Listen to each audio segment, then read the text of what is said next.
அஸ்ஸலாமு அலைக்கும் ரஹமத்துல்லாஹி தஆலா வபரகாத்துஹு. அல்ஹம்துலில்லாஹ். ஒரு தடவை ரசூலுல்லாஹ் ஸல்லல்லாஹு அலைஹி வஸல்லம் அவங்க பள்ளிவாசலுக்குள்ளே நுழையும் போது அங்கே 2 பில்லரில் ஒரு கயிறு கட்டியிருந்தது. நடுவில் பில்லர் 2 பில்லருக்கு நடுவில் 2 போல்ஸ்க்கு நடுவில் கயிறு கட்டியிருந்தது. ரசூலுல்லாஹ் ஸல்லல்லாஹு அலைஹி வஸல்லம் எல்லாருக்கிட்டேயும் கேட்குறாங்க, எதனால் இந்த மாதிரி போல்ஸ் கட்டப்பட்டிருக்கு, இந்த மாதிரி கயிறு கட்டியிருக்கு அப்படின்னு சொல்லிட்டு. அப்போ அவங்க சொன்னாங்க, ஜைனப் ரலியல்லாஹு அன்ஹா ரொம்ப டயர்டாகிடுறாங்க, நமாஸ் கண்டினியூஸாக படிச்சுட்டு இருந்துட்டு.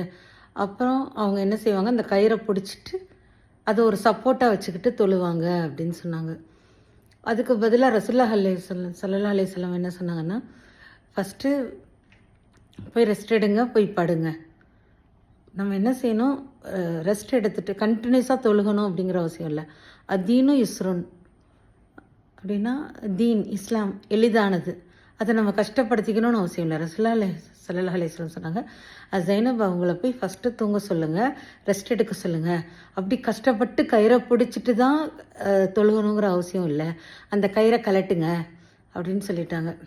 அதே மாதிரி நம்ம என்ன செய்கிறோம், 2 இதில் பெரிய நஷ்டவாளிகள் ஆகிடுறோம்.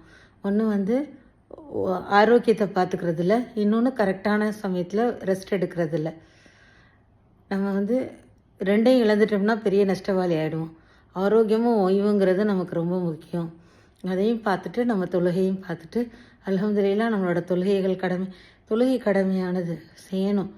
அதுக்கான வக்துக்கு அதுக்கான நேரத்தில் தொழுதுட்டு நடு இரவில் இரவின் கடைசி இரவில் அல்ஹம்துலில்லாஹ் தொழுதுட்டு அல்லாஹ்வை இது பண்ணலாம். ஆனால் தேவையான நேரத்தில் அதை தூங்கி நம்ம ரெஸ்ட் எடுத்து நம்ம ஓய்வு எடுக்கணும். அல்ஹம்துலில்லாஹ். அஸ்ஸலாமு அலைக்கும் ரஹமத்துல்லாஹி தஆலா வபரகாத்துஹு.